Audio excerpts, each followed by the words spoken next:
All right, here we go. Yo, what's up, everyone? Um, this is me playing on my Iron Man. I just want to do a quick little, or not a quick, I want to do a ramble video. I want to talk about the new skill and just discuss some stuff that I've wrote down here. I've been thinking of the past few days. Just like want to get my thoughts out there. Um, Even if like only a few people watch this, I really don't care. I just want to see what my thoughts are whenever I want to compare what my thoughts were from like now, which is like December 16th, 2022 to whenever this new skill does end up coming out because it has passed the poll, but we have not decided on a skill yet. So first, I want to do a disclaimer on this video. I want to ask that you please watch the whole video if you're going to watch. I don't want people like commenting that are going to like not know everything I said. Another disclaimer is this is my opinion. This is not everyone's opinion, of course. I don't speak for all people that are high level players. I don't. This is just me. If we disagree, I don't hate you. I don't think anything less of you or anything like that. I think everyone is entitled to their own opinion. You can think how you want, and my opinion can always change. I could say that I don't want one skill now, and then I think down the line, like maybe my opinion could change on that. Like, I think that's fair, right? Like, I don't have to keep the same opinion forever. Okay? So I'm going to start out with this video on a brief explanation of what 200 mil all skills kind of means to me. Um, so currently there's 23 skills and you can get to 200 mil XP in every one of them. Obviously, 1 to 99 is a lot different from getting 200 mil in a skill. Like 1 to 99 might take 100 hours in a skill, but once you get to 99, it might take 3 or 400 hours to get to 200 mil, right? And then vice versa. It could also take 300 hours or whatever to get to 99, and also could take 200 hours or 2,000 hours to get to 200 mil. All these skills have different times, and the total amount of hours for mainscape, I'm talking strictly mainscape right here. I'm not talking Iron Man, UIM, hardcore, none of that stuff. I only want to talk about mainscape in this video because it's mainly what I have to do with my main, right? Also, if you did not know, I am 200 mil all skills currently. I'm rank 15. My main's name is Bailey with a space between the E and the Y. So yeah, basically it's like 15,000 hours to get this 200 mil all skills on old school currently, and that's December 16th, 2022. It's like 15, 13, somewhere in there, like 1,000 hours to get to 200 mil all skills, which is a lot of hours compared to the other game, the RS3 game. And these hours are at literal max efficiency hours. These aren't like, oh, like, yeah, I'm just like lazy, like playing, like kicked back playing. Like, these are like crazy, like nerd hours. This is not like, oh, like I just got home from work, I'm just gonna chill and do some like regular fire making. Like, you have to do like all this like crazy shit, like multi-skilling. Like, this is the most efficient way to get 200 mil all skills. This is not like chilling. Like, the hours go up and up and up the more you relax, you know? Like, if you do a relaxing method, like, you're probably not getting the most efficient XP an hour. Does that make sense? I mean, we all play RuneScape. We know this. The more you sweat, normally, the more you're rewarded. Okay, so I want to move into chapter 1 of this video. I'm going to put this.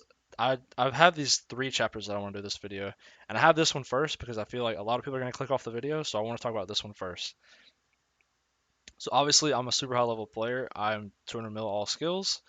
The first thing that's going to come to mind whenever I am thinking about a new skill and voting on a new skill and what I want out of a new skill is going to be the high scores, right? Because I've worked very, very hard for what I achieved on my main account as far as high scores go. I pretty much laid down my whole life. I mean, I was in university, but I did not give a fuck about my grades or any of that stuff for my rank, and I dedicated like 3 full years of my life to go for that. And obviously, I'm not like trying to be a charity case here or anything, but that was a lot of fucking work. So, I think that the current high scores is a great display of the last 10 years of competition. And I really got this idea from Tom DeBomb, and he is rank 5. I think his name is Tom DeBomb on his main. I can't really remember honestly, but um, sorry Tom if I'm disrespecting you, but I've not looked at the high scores in a long time.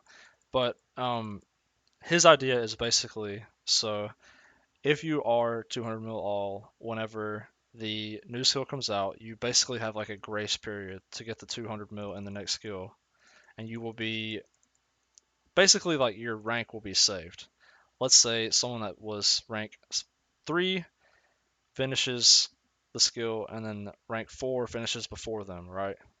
Like the previous ranks. Then currently how it works is rank 4 would then pass rank 3, correct? But what we want is for rank 3 to stay rank 3 because of we don't want one little update to decide the new state of the high scores. And once again, the disclaimer, I'm not speaking for all. There are probably a lot of 200 mil all players, like probably the lower rank guys, like maybe like you were like one rank off first page or whatever. You would love a new skill and you'd love a chance at the first page. But I really just don't think that it's fair, especially to these really, really high ranked players. Like you have like Link's Titan for one of like that guy is rank one. And he is like a legend for being rank one. And I know like what people are gonna say. Like the common argument is like, oh, well, like this isn't how they do it on RS3. Like oh, a new skill comes out on RS3 and the high scores are completely different because it's a whole new reset. Like, so the thing about old school, right, is we don't have to make the same mistakes as RS3 has made. And we can look at that game and see the mistakes that have happened, and we don't have to repeat history. We don't have to do that. We don't have to make our high scores exactly like theirs. We can make our high scores however we want. And I feel like a lot of the high level community, especially the really high ranked ones, will really appreciate if we can keep like at least top 25 or even like top 50 or if you're 200 mil all, then you get like just literally a stamp where like you are good to keep your rank for who knows 6 months or a year, or I don't know how long the new skill is going to take. It could be like who knows 100 hours to get 200 mil, who knows. But if we could get like that, that would be really, really cool. I just basically I don't want I have this wrote down. I don't want the people who finished in 2022 or 2023 beating like these 2018, 2019 finishers, right?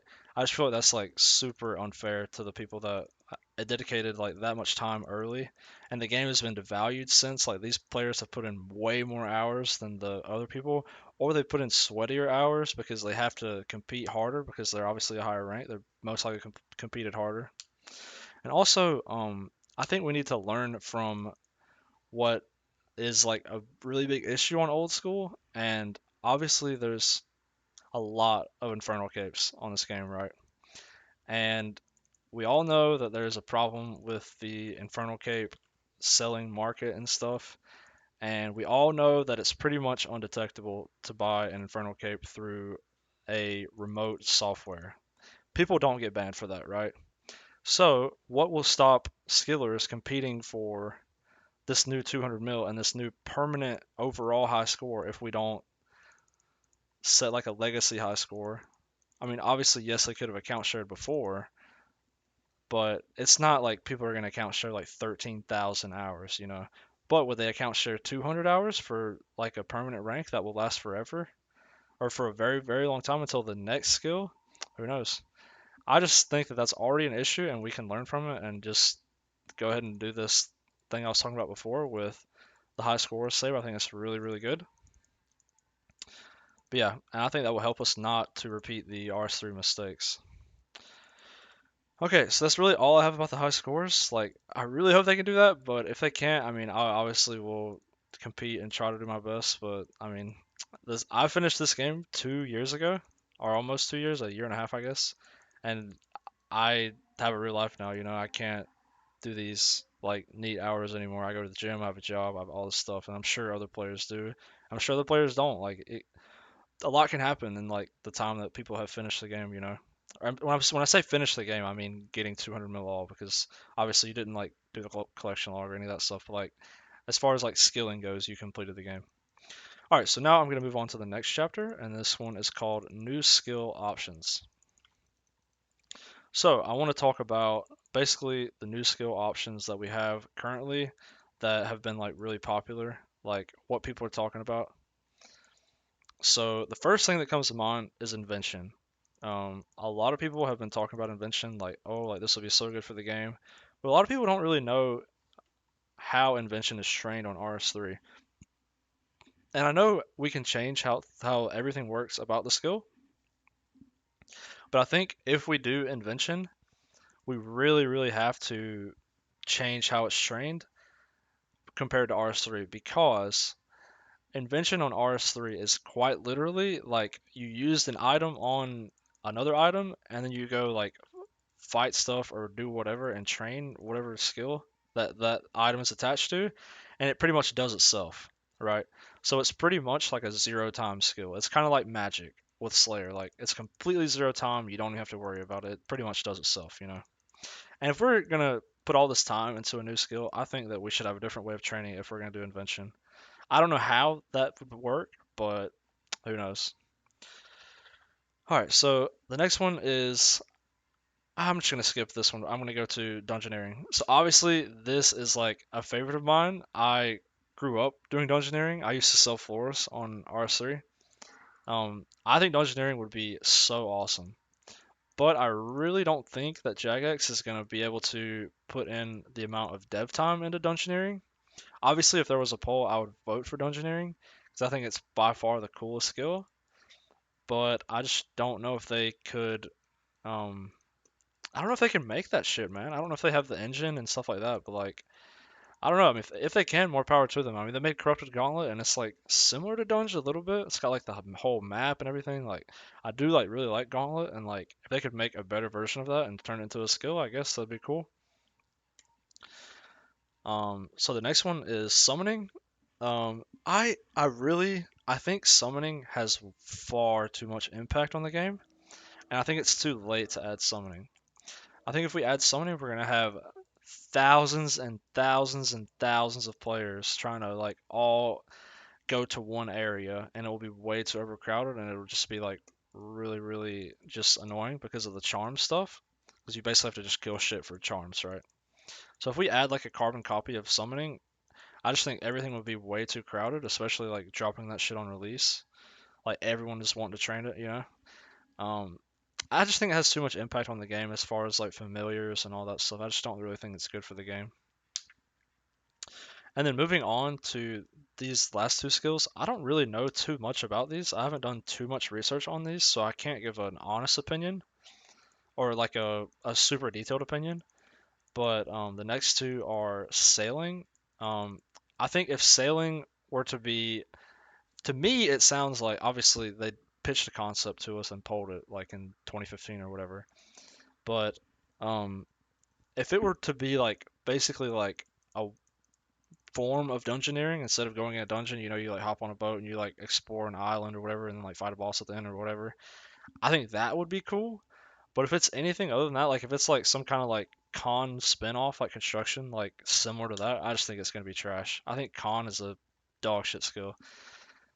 Um, yeah, don't like don't really love the pitch idea of sailing, but it failed for a reason. You know, I think they could rework it or maybe rethink it and then maybe make it a little bit better. Artisan, I really just don't think that artisan really works because of how many people that are. It's just a skill that really doesn't fit unless it's released very early because it just I don't know. If you're 200 mil in a skill and you let's say like the way artisan works, right? It's basically Slayer for every other skill. So like you go to your master or whatever and you say like, oh, I need another task, and then he says like, okay, we'll make 100 Cerebrews. So like, well, I'm 200 mil herbivore. So like I'm kind of like just spinning my wheels here, you know. I'd only be training artisan, and you'd want to be training like two skills at once. So it kind of just sucks for like the people that are already done with skills, and it kind of makes actually getting those 200 mils inefficient if you're like, let's say that someone that's not 200 mil all, but they have like multiple skills that are already finished. It just kind of like is a pain in the ass for them to train, you know. And then so that's all I have as far as the options. Obviously, there are other options that are being discussed and like talked about, but I just wanted to go over the main ones that I've seen on Twitter and stuff. But yeah, that's pretty much all I have for those. So now I want to move the video to chapter 3. What do I specifically want from a new skill? So I'm pretty much just going to read my bullet points here because I I mean that's just what I want. So number one, I think the most important thing is skill expression. And I have a comment here that says, what makes other skills good? What makes skillers enjoy skills? Obviously skill expression. Skillers love, or like at least like the really, really like I'd say quote unquote active skillers, the people that like really enjoy like actually like sitting up and gaming, not the droolers here. But I would say that the skill expression, people love it. Like think about 3-tick 4G. People love the skill expression. People love 1.5-tick woodcutting because of the skill expression of how much like thought goes into it. And like Black Chins is like awesome with like the skill expression and like the skill ceiling and how it can change and Hallowed Sepulture. I think most people do like Hallowed Sepulture, and there's a lot of skill expression in that. Like there's a lot of variety. I love like the variety, like the ceiling can keep rising and rising and rising. Obviously with Sepulture, like there's definitely a ceiling. You can only get so fast at it, you know. But like with Black Chins, I just think Black Chins is like so insane because of the variety. Like the skill ceiling for Black Chins can be so infinitely high because of just how chins work and stuff like that. I just think it's so cool and stuff like that. All right, so my bullet point number 2 says impact on the game but not complete takeover. So this kind of goes like with the summoning thing that I said. I think if summoning comes in, it will like completely take over the game. You cannot do anything without summoning. You don't, or at least you don't want to do anything without summoning. But I do want the skill to have impact on the game. I don't want it to be like a standalone skill. Like I don't even know like what a standalone skill. I guess kind of like runecrafting. I guess runecrafting's kind of on its own. I do like really like runecrafting. I think it's a cool skill, but I think it kind of like stands on its own. Like it's not really affected by other stuff. So we don't want standalone, but we don't want too much impact. That makes sense. Okay, so something else. I want the skill to be fun to train, and I want it to have ramping difficulty. So basically, this means like I want the skill like reach level 10, it gets harder, or there's a different method, or you reach level 20, etc., all the way up to 99, right? And something that comes along with this is should the new skill have post 99 levels? So in RS3, this is really popular. I'm not an RS3 player, I'm not an expert on RS3, but I do know that some of their skills go past 99. And obviously, the reason for going past 99 is to have other unlocks past 99.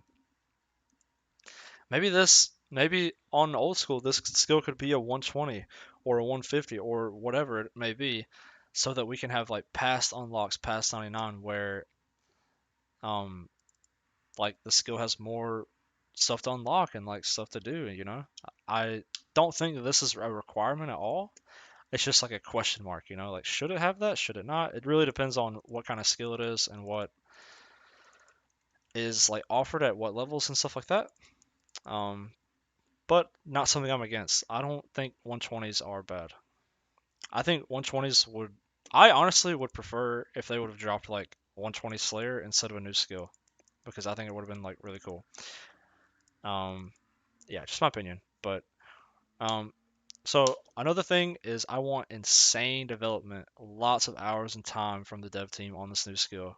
I really, really, really don't want it to be like completed in a month or two. I want them to spend mad time on this shit because I want it to be a banger. If we're forced to get a new skill, then the new skill needs to be an absolute beast of a skill. It needs to be so cool. Like absolutely no fucking bugs, no bullshit, no like, oh like yeah, we'll fix it over the next weekend. Nah. This shit needs to be perfect. I know a lot of you have watched like Gherkin's video talking about like all the QA testing and stuff, like how like he just really doesn't like how like stuff is QA tested and like how shit comes out where it's like broken. I really, really, really, really, really hope that they can spend a fuck ton of time on a new skill because I feel like this could be the biggest update old school's ever seen. Obviously, I don't really give a damn about the player count. Like, I don't care how much Shagex makes. I don't care if 10,000 people play this game or a million. I would prefer the lower, honestly, because it's just fucking better on the servers. Well, I mean, I guess the servers are good now, but I don't give a damn how many people play it, you know? I just want the updates to be good if we do have to have updates. So my last thing for the new skill, and I know this is kind of like biased, right? But I want the skill to be play tested by not only United Kingdom skillers. This has happened a lot with PVM updates, where Jagex will fly out players to playtest, and they'll only be from like UK, EU, because it's cheaper to fly them to the Jagex studio, right? Why are we not spending extra money on letting uh, your NA players or your Australian players or whoever it may be to playtest? Is it really that hard to spend like an extra $300-400 to fly them out? Is it that like is it really that like absolutely groundbreaking that you can't fly people that are from NA out? Like, I just don't know. Like, I don't think that's really fair to the community. And I mean, obviously, I'm biased. I'm from NA, and if they invited me to playtest, I would fucking love to take a trip to the UK. But I mean, yeah, that's just my opinion. I think that I'm not flaming EU. I still want them to playtest. I just want NA and Oceania or whoever, like South America, if there's like skillers on there, like fucking invite them too. I just think that like at least someone from each region should be able to come. And I don't think it's gonna break the camel's back with Jagex's budget. They are making millions off of this fucking game and R3 as well. So I mean, like is really like a $300-400 plane ticket really just gonna snap the budget in half? Yeah, I don't think so. All right, so this is really all I have on my notepad. I expected this to be longer, but I guess I just talked fast and like kind of sped through it. I'm really not used to like talking to the screen. Um, also, I'm sorry if I was like really bad with the gameplay. It's more so to like just have it in the background while I talk and like gather my thoughts. And I'm really trying to talk where I'm clear and I'm not stuttering and stuff. I'm not really good at talking, but I give it my best shot. If you did make it to the end of the video, I really appreciate you watching the whole thing like I asked. Feel free to comment down below what you think. If you disagree with me, let me know. If you agree with me on stuff, let me know. Yeah, don't forget to sub and drop a like, and I appreciate you guys. Peace.